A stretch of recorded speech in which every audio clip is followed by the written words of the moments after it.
नमस्कार। आज हम बीए थर्ड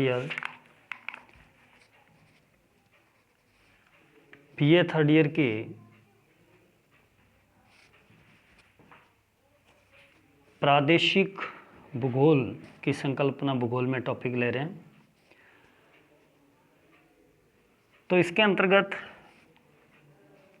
जो प्रश्न का हिसाब होता है वो ये है कि प्रदेश की अवधारणा या संकल्पना को समझाइए, यानी कि कॉन्सेप्ट ऑफ रीजन। तो भूगोल की अवधारणा में कि भूगोल में प्रदेशों का जो सिस्टम हुआ है या प्रदेशों का गठन हुआ है, तो वो किस प्रकार से, इसकी समयावधि क्या रही है या कब से इसकी स्टार्टिंग हुई, तो इसके संबंध में चर्चा करते हैं। तो भूगोल में प्रदेशों की संकल्पना का जो विकास है वो ईसा पूर्व 3री शताब्दी से ही शुरू हुआ है। 3री शताब्दी से शुरू हुआ है। तो सबसे पहले स्ट्रैबो ने भौगोलिक ज्ञान को प्रादेशिक रूप में प्रस्तुत किया है। किन्होंने? स्ट्रैबो ने सर्वप्रथम इसको शुरू किया है और उनकी एक पुस्तक थी जिसका नाम है प्रादेशिक भूगोल। ये उनकी बुक है जिसके अंतर्गत उनका ये विवरण मिलता है प्रादेशिक भूगोल में। तो यदि हम बात करें कि प्रादेशिक भूगोल में स्ट्रैबो ने किन किन क्षेत्रों को लिया है, तो हम बात कर सकते हैं कि यूरोपियन देश और एशिया के देशों का विस्तृत प्रादेशिक वर्णन प्रस्तुत किया है। स्ट्रैबो के बाद पुनर्जागरण काल में, यानी कि यदि हम बात करें यहाँ पर पुनर्जागरण की, तो पुनर्जागरण काल देखो 7वीं से 12वीं शताब्दी का जो काल है वो एक तरह से शांत काल है भूगोल के लिए। कुछ ज़्यादा इसमें कुछ भी नहीं हो पाया। और यदि हम 12वीं शताब्दी के बाद के बात करें, 12वीं शताब्दी की बात करें, 12वीं शताब्दी के बाद के काल की, तो ये काल यानी कि पुनर्जागरण काल के अंतर्गत आता। तो इसके अंदर कैल्वेरियस और वारेनियस ने प्रादेशिक अध्ययन प्रस्तुत किया था इस काल में। तो कैल्वेरियस ने विश्व भूगोल के नाम से जो प्रादेशिक विवरण मिलता है, तो उनका एक बुक है जिसका नाम है एन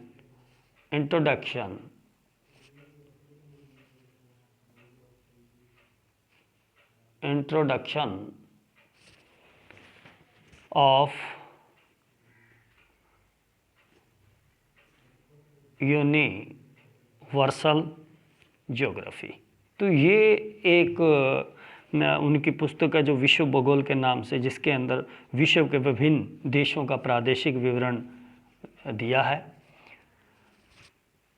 18वीं इसके बाद की बात करें तो 18वीं और 19वीं शताब्दी के मध्य या 19वीं शताब्दी के अंतिम वर्षों में क्रमबद्ध भौगोलिक अध्ययन के लिए जर्मनी, फ्रांस और ब्रिटिश भूगोलवेताओं ने प्रदेश की संकल्पना प्रस्तुत की है।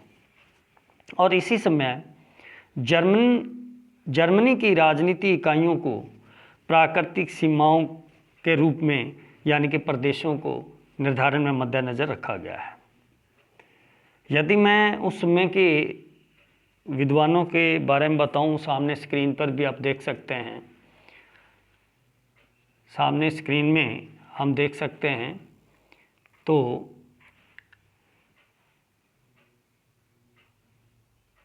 बोआचे,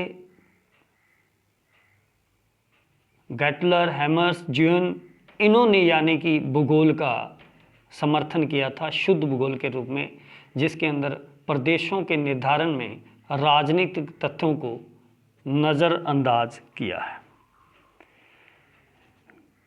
गटेरर ने अपनी रचना संक्षिप्त भूगोल में संक्षिप्त भूगोल में पर्वतों और नदी बेसिनों के आधार पर प्रदेशों का नामांकन किया था और इसी प्रकार शुद्ध भूगोल की विचारधारा में राजनीतिक और दार्शनिक तथ्यों का अभाव पाया गया। ये वजह रही।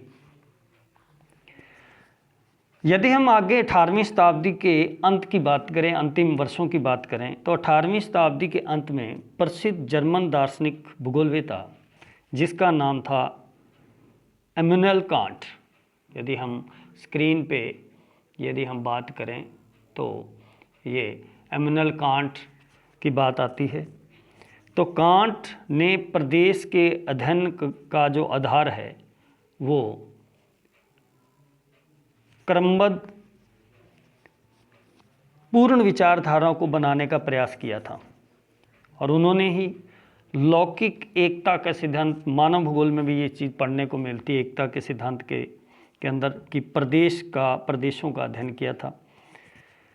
19वीं शताब्दी में 18वीं शताब्दी के ये पीछे जो 18वीं शताब्दी के अंतिम वर्षों की बात थी, तो यदि हम बात करें 19वीं शताब्दी के अंदर तो पर्यावरणीय निश्चयवाद की विचारधारा का प्रभाव फैलने लगा था। ये पर्यावरणीय विचारधारा यानी कि पर्यावरणीय निश्चयवाद या पर्यावरणवाद, या फिर हम इसको डिटरमिनिज्म, जो पिछले साल आपने इस सिद्धांतों के बारे में पढ़ा था कि निश्चयवाद, संभववाद और नवनिश्चयवाद के बारे में। तो निश्चयवाद विचारधारा का प्रभाव फैलने लगा था और इसी दौरान मानव जागरण संबंधों की विवेचना में मानव भूगोल का महत्व बढ़ने लगा था, जिससे प्रादेशिक भूगोल का विशेष विकास नहीं हो पाया, क्योंकि इस समय पर्यावरणवाद का प्रभाव था। फिर भी इसी दौरान कार्ल रिटर और वॉन रिchthofen ने प्रादेशिक अध्ययन को विकसित किया था। 20वीं शताब्दी के शुरू के वर्षों में फिर से प्रादेशिक अध्ययन पर बल दिया जाने लगा, जिसके अंतर्गत जर्मन भूगोलवेता अल्फ्रेड हेटनर फिलिप्सन और ब्रिटिश भूगोलवेता A.J. हर्बर्टसन ने वृहद प्रदेशों का भूगोलिक अध्ययन किया था। और याद दिला दूं कि जो हर्बर्टसन हैं, हर्बर्टसन की जो प्रादेशिक वर्गीकरण है वो प्रभावशाली है, क्षेत्रबद्ध किया था। आगे हमारे को इस चीज़ में देखने को मिलेगा कि इस समय प्रदेशों का निर्धारण प्राकृतिक सीमाओं पर के आधार पर किया गया था। हेटनर ने इसमें मानवीय भूमिका को महत्वपूर्ण माना था। हेटनर ने प्राकृतिक को न लेकर मानवीय भूमिका को महत्वपूर्ण माना। भूगोल में प्रादेशिक संकल्पना को व्यवस्थित रूप देने का जो काम किया था, जो मैंने पहले ही कह चुका हूँ कि हर्बर्टसन को इसका श्रेय जाता है। इन्होंने जर्मनी में लैंडशाफ्ट की विचारधारा के अनुसार भूगोल को प्रदेशों का क्रमबद्ध विज्ञान माना। जहाँ जो हम इसकी लैंडशाफ्ट की बात कर रहे हैं, तो लैंडशाफ्ट का जो अर्थ है वो सादृश्य प्रदेश। यदि हम यहाँ पर आपको स्क्रीन पे बात करें तो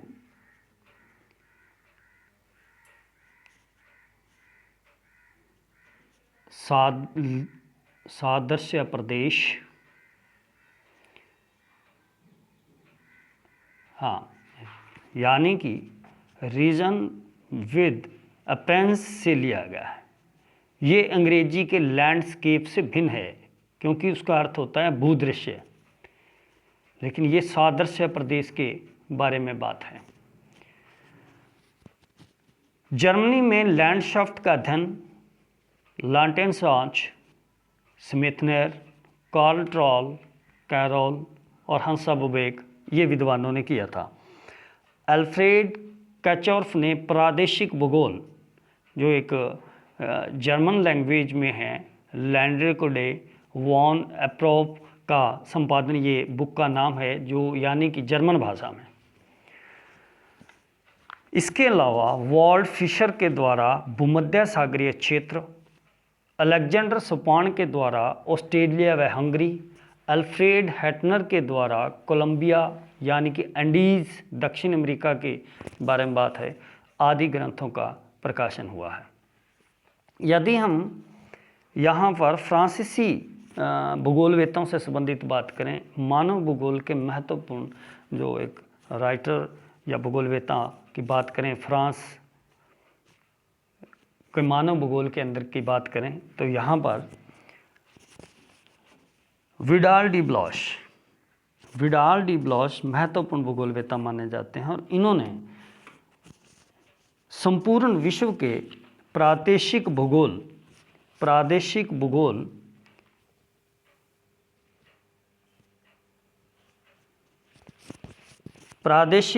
का वर्णन करने वाली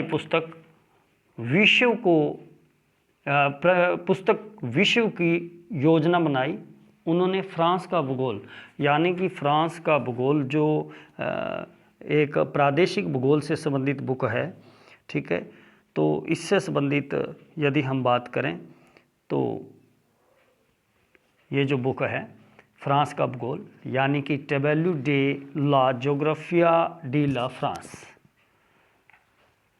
नामक पुस्तक लिखी, जिसके अंदर क्षेत्रों के विशिष्ट जीवन का स्वरूप का अध्ययन प्रादेशिक आधार पर मिलता है। फ्रांस में इसी दौरान प्रादेशिक अध्ययन विधि और कार्यप्रणाली में भी परिवर्तन हुआ। तो यानी कि यदि हम प्रादेशिक भूगोल के अवधारणा से संबंधित बात करें तो ये है। नेक्स्ट वीडियो में जो आगे स्क्रीन पे आपको दिख भी रहा है, तो यहाँ पर हम बात करेंगे कि प्रदेशों का वर्गीकरण। क्वेश्चन भी इस हिसाब से कि प्रदेश की अवधारणा को बताते हुए प्रदेशों के वर्गीकरण को स्पष्ट करें या समझाइए। ठीक है, तो नेक्स्ट वीडियो में हम प्रदेशों के वर्गीकरण में बात करेंगे।